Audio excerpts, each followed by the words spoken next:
Bonjour, avec vous Esma. Aujourd'hui, on se retrouve dans une nouvelle vidéo. On va aborder une partie de la certification STQB, c'est l'analyse des valeurs limites.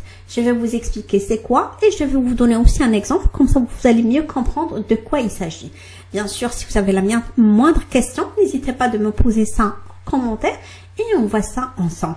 Et autre point, si vous voulez qu'on crée d'autres vidéos, n'hésitez pas de me donner des propositions. Comme ça, je vais les traiter au fur et à mesure. Merci et à tout de suite. Donc, cette partie, on va voir qu'est-ce que l'analyse des valeurs limites et comment on peut l'utiliser pour tester notre application. Le principe de l'analyse des valeurs limites. L'analyse des valeurs limites est une technique de test qui identifie et teste les valeurs aux frontières des plages de données acceptées par l'application. Il se concentre sur les valeurs limites d'un intervalle ainsi que la valeur juste au-dessous ou en dessous de ces limites. Ces valeurs frontières sont souvent le point faible des applications car ils peuvent révéler des erreurs et des comportements inattendus. L'objectif de l'analyse des valeurs limites est de tester la robustesse de l'application en s'assurant qu'il traite correctement les valeurs limites et les cas extrêmes. Supposons on a notre site web qui on ne peut pas dépasser 4000 clients qui se connectent en même temps.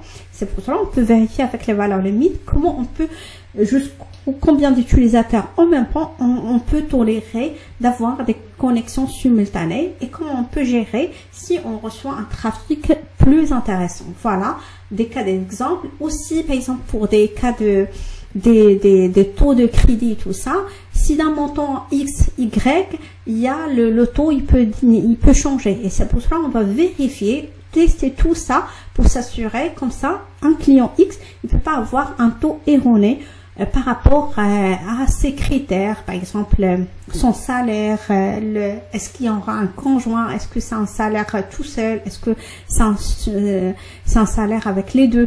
Voilà, il y a des facteurs qu'on cumule, on vérifie les valeurs et il y a des certaines frontières, on ne doit pas les dépasser et c'est là où il est critique de s'assurer pour ne pas louper des failles et des points qu'on n'a pas pu penser à tester. Déjà, pourquoi utiliser l'analyse des valeurs limites? C'est erreurs fréquentes aux limites. Les erreurs sont fréquentes aux limites d'un intervalle, comme des champs de texte avec une longueur maximale. La robustesse et prévention. Tester ces valeurs limites est crucial pour garantir la robustesse de l'application et prévenir des comportements imprévisibles. Et cas d'exemple, un champ accepte des valeurs entre 1 et 10 pourrait mal fonctionner en cas d'entrée de 0 ou 11 révélant des erreurs. Aussi pour un champ qui accepte que, par exemple, que des chiffres, si on met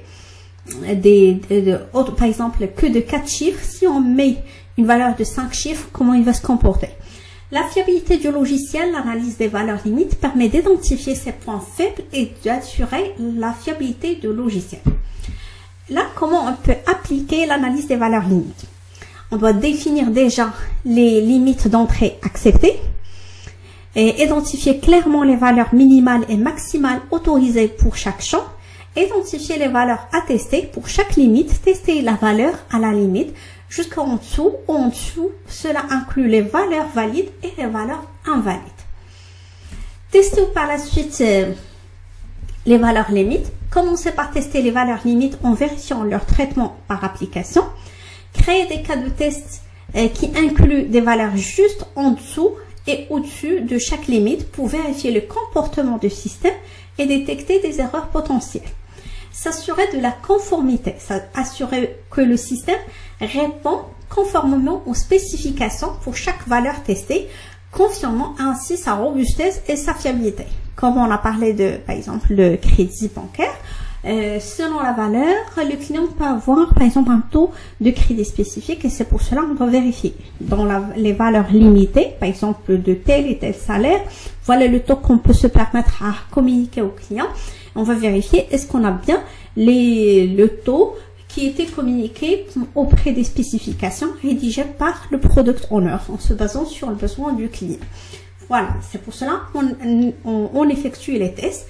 Exemple d'application, imaginons un champ d'entrée accepte des nombres entiers de 1 à 10.